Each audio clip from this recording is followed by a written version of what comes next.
Egun prepare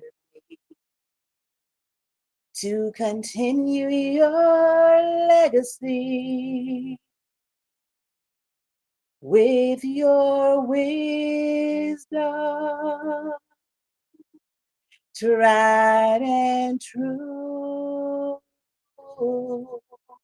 and with thanksgiving, I'll continue your legacy in your footsteps. I'll follow you.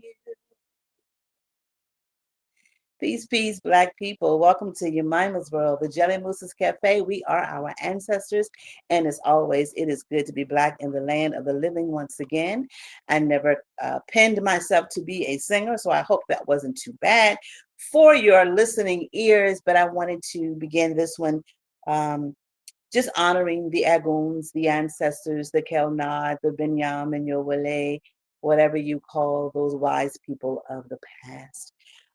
It is Sunday, 11:09 right now. So some of you are already in the house of worship, in your houses of worship. Some of you went to the 8:30 service and you are on your way to brunch. And as always, I always say, if you are going to brunch to eat out at restaurants, please, please, please support Black businesses. Find a good one to support. Not all Black businesses are good businesses, but if you find a really good one, good restaurant, support, support, support, support.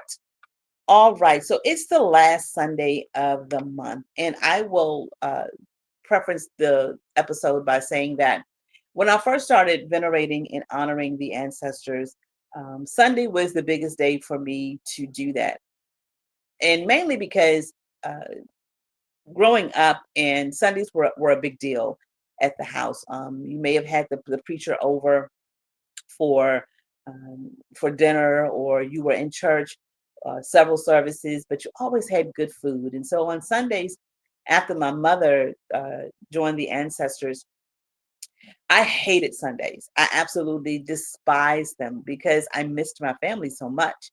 Sundays had always been a family day, and I'm not married and I don't have children. And so Sunday became a very, very, very lonely day for me. I still do not necessarily love Sundays, but I'm getting better. It's been 7 years since my mother and my sister joined the ancestors. And so I'm getting around to not despising Sundays so much.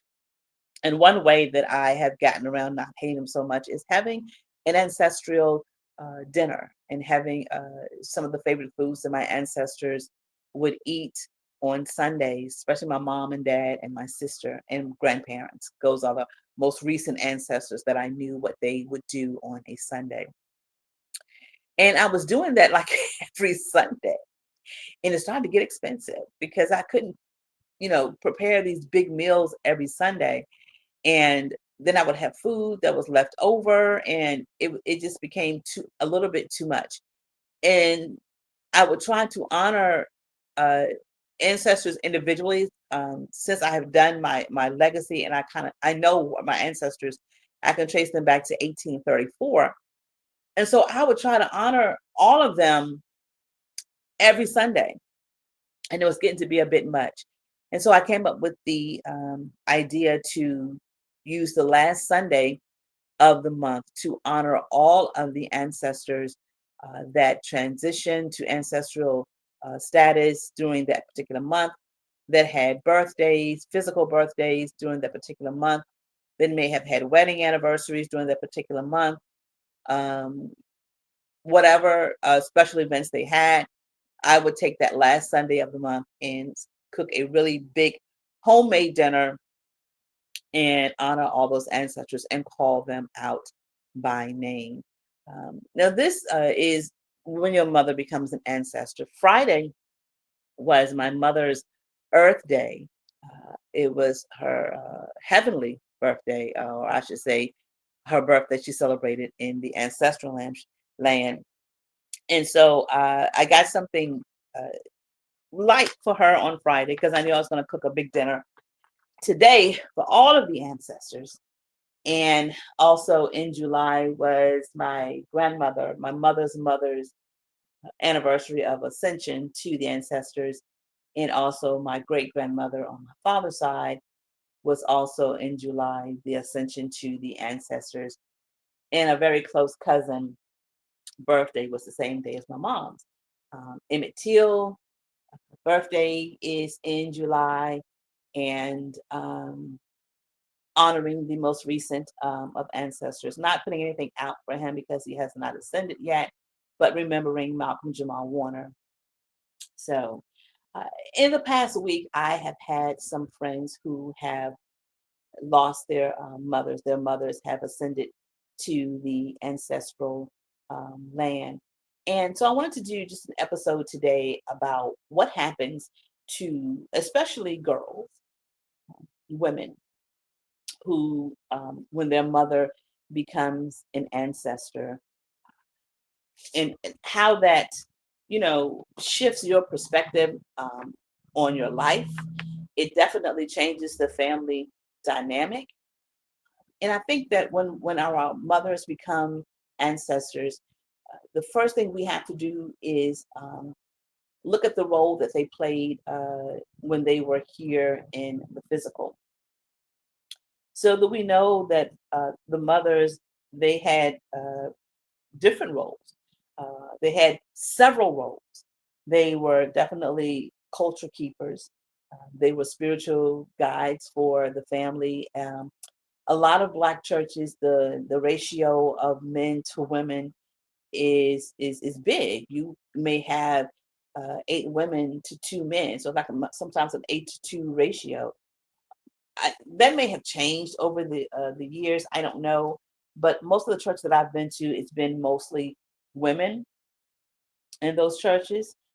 We know that our mothers, when they were here in the physical, they were definitely healers. Uh, Being African American, being an American born African in this country, even today, there is a lot of apprehension going to white doctors. So I know that during my mother's time and also during my grandmother's times, going to a white doctor was really kind of sometimes out of the question. And so we know that at this time, our ancestors, our mothers in the physical were healers. They knew how to work those roots and work those herbs to make salves and to make teas and to make poultice. I sometimes watch the Andy Griffith Show, and I am amazed at some of the things that that small white town knew to do. And I've mentioned that before. We know that our mothers were agriculturists. The man may have been out in the field tilling the soil and planting and harvesting, but if not for the mother, the queen mother in the kitchen, canning and pruning and freezing, all of those things would have been lost. Of course, we could have definitely shared them with the community, and we did, but we always made sure that my mother always made sure that her household was taken care of first. And so we actually had our closet became our storage for food. Underneath the house, we had potatoes. In the freezer, my mother always had frozen, salads and meats and things in the freezer. So we were always ready. We were always prepared. So the mother in the physical made sure that the house had enough food. Uh, and it's not enough to know how to can and prune and freeze. You have to know how to cook it after you when you're ready to prepare it for your family. And we know that our mothers, coming from days of not having, could take foods and even the worst of foods and and do their magic in the kitchen and make it taste absolutely amazing. um my mother knew plants. She could name every plant in the yard and out in the woods or whatever. They they were amazing, absolutely amazing. They were resilient. in this physical, in this flesh. They were resistant in this flesh. Um, my mother was in the 1960s. My mother was a supervisor for a hotel. Now that is unheard of, really, for a Black woman to be a supervisor at a hotel in a very small town in the 1960s. But my mother resisted the status quo, and she became a supervisor in the hotel. So um, I was very proud of that when I grew up and realized, wow, my mom was like a trailblazer. So what happens when you see all of this in the physical and you grow up with this and you idolize your mom, and even a lot of times our mothers, not everybody's mother was perfect. I get that. I understand that there are a lot of women who were who had traumatic lives and who had traumatic things happen to them that affected how they would be a mother. And the thing about that is those mothers would keep those things. They wouldn't necessarily tell their daughters, what happened to them to make them become the way that they were. Sometimes they would keep that under wrap, and you would just uh, sometimes, again, people didn't grow up with mothers being the best of what they thought a mother should be. And I think the reason for that is because when TV became popular and they started putting people on TV, and we started watching that, and we really thought that other people lived like those people in fairy tale land, and they didn't necessarily do that.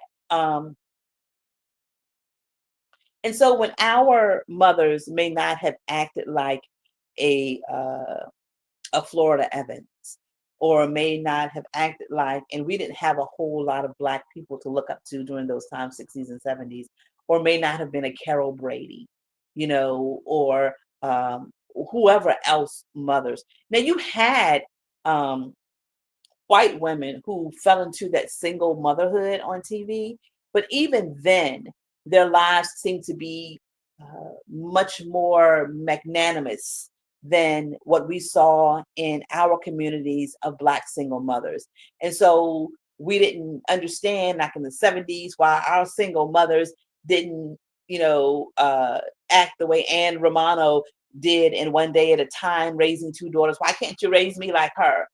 So we didn't always have the something in our community, or we didn't think that we had something in our community to look up to. We were always looking at the idiot box to think that's how things should be. But that was your mother. And through all of her trials and tribulations, again, we don't know what our mothers suffered and what they went through. We just kind of hope and pray that whatever it is they went through, that they were able to heal from it. And unfortunately, sometimes the daughters and some sons, but most of the daughters were left with the scars. But what happens when your mother becomes an ancestor? The view is different. A lot of people say that whatever it was you died in, that's what you remain in the afterlife. I don't believe that. I believe that yes, you have to elevate, and there may be some rituals that you may have to do to elevate your ancestors, but I don't believe that they remain in the turmoil that they may have been in the physical. Because when your mother becomes an ancestor, it's a sacred transformation. It really is. It's a profound event. It doesn't mark an end.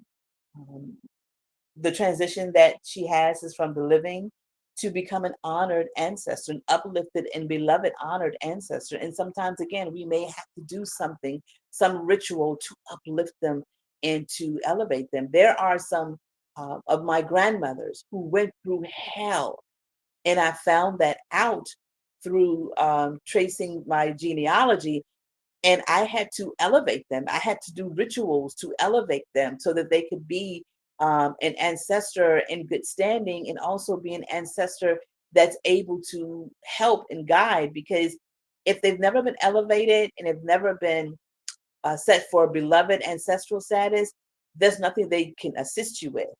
So there are some things you may have to do. We again, it's an emotional journey for, especially for girls, losing their mother. Um, it redefines the family dynamic, um, but it's a continued relationship, and you continue that relationship through memory, through respect, and that spiritual connection. It's a powerful evolution of her role within the lineage, and her wisdom doesn't stop just because she has passed on. Actually, it gets elevated. There's more wisdom because they can see things from the spiritual side. So there's even more wisdom that you can tap into.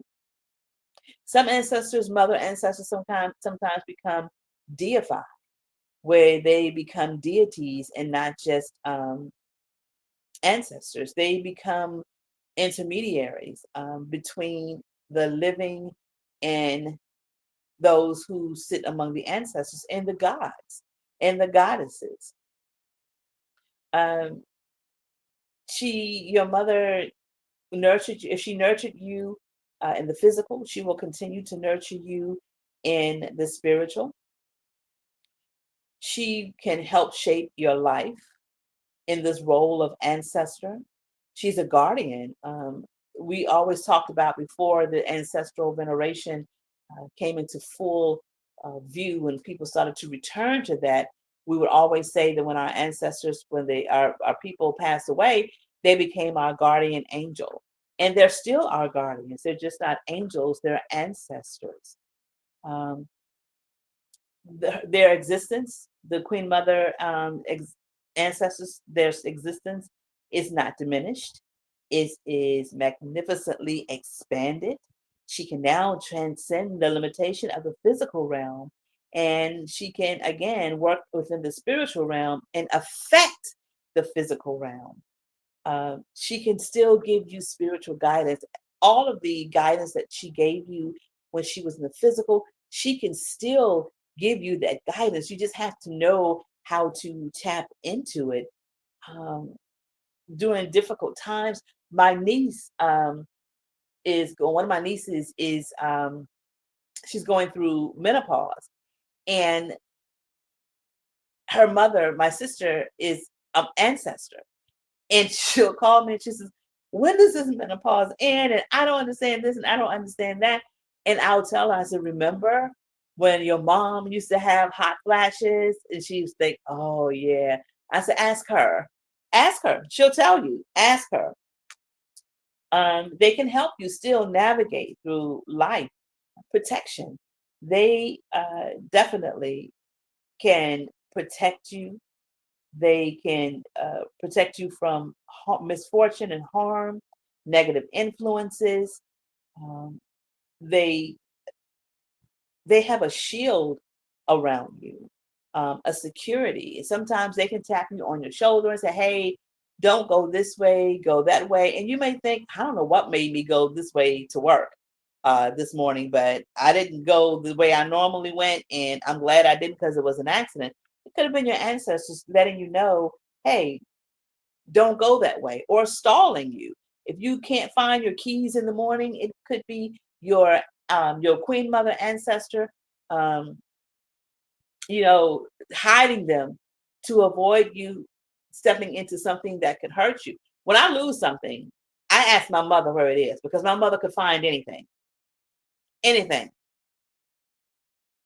So when I lose something, I'm like, "Mama, I know you know where it is. Please help me find it." And I lie not. Within a matter of, it depends on what I'm looking for. If it's something I need right now, I'll find it within a matter of minutes. If it's something that I don't need right now, I just want to know where it is, I'll find it in a couple of days. Mom will take me right to it. And I'll even hear her sometimes whisper in my ear, "Is right in there in the such and such, or right back there in the such and such." And I'll go back there and there it is. So they can still guide you from the other side and protect you. It's your connection to your other ancestors. Your mother is a connection to your grandmother. Your mother is a connection to your great grandmother. Your mother is the connection to your great great grandmother, and so on and so forth, until you get all the way back to the first person that is in your lineage. So, your mother, when they become an ancestor, they're on the other side with all the other ancestors. So, that's your connection to the ancestral world. Your mother, um, again, she is an intercessor. Even when she was praying in the physical, she's now praying also, still praying, because she's not creator status. I don't use the word God. She's not God status, if you will. She's not creator status. She's still in the spiritual realm, but she's still praying for her family, because she still has someone above her that she can pray to. And she can still pray to her ancestors, who will then, come together and still pray for their descendants. Um, a good way to honor and remember our queen mothers when they become an ancestor is telling stories about them. I tell stories about my mother all the time. There isn't a day, and I swear I'm not lying, there isn't a day that goes by that I don't have a story to remember my mother. Something always reminds me of her. And in the mornings before I leave, when I'm talking to my ancestors, I often say, give us opportunities today to remember you. Whatever it is, whether it's a song that comes on the radio and it's one of my mother's favorite songs, or if it's a certain food. Sometimes I'll smell a certain food and I'm like, okay, mom wants this because I can smell it. Or I go into a store and it's really, really a lot of people in the store. And I'll hear my mother all the time. She'll say, come on, get what you got to get and let's get out of here with all these people. And I get what I got to get and I leave. So it's always something to remember her by telling stories. Um, for the younger generation, for those that don't remember your mother, especially if you have children that are born after your mother became an ancestor, make sure that they know. I didn't know my grandmother. My mom's mother passed away. She joined the ancestors a year before I was born. But I feel like I know her because of all the stories that my mother would tell about her. And my mother, out of the all the 8 girls that my grandmother had, my mother is her spitting image. She looks just like her mother. And so I feel like I know my grandma Pearl because of all the stories that my mother used to tell me. So if your mother transitioned to the ancestors and you had children that don't know her, make sure that you show them pictures of her. Make sure that you tell them stories about her, stories about you growing up and how she handled situations when you became a teenager. If you're going through that teenage rebellion stages of your daughter, tell them how your mother handled it, especially again, if she's on the other side. Create a sacred space, a small altar dedicated to just sometimes just to your mother. And you can have a big altar and use that altar for different ancestors.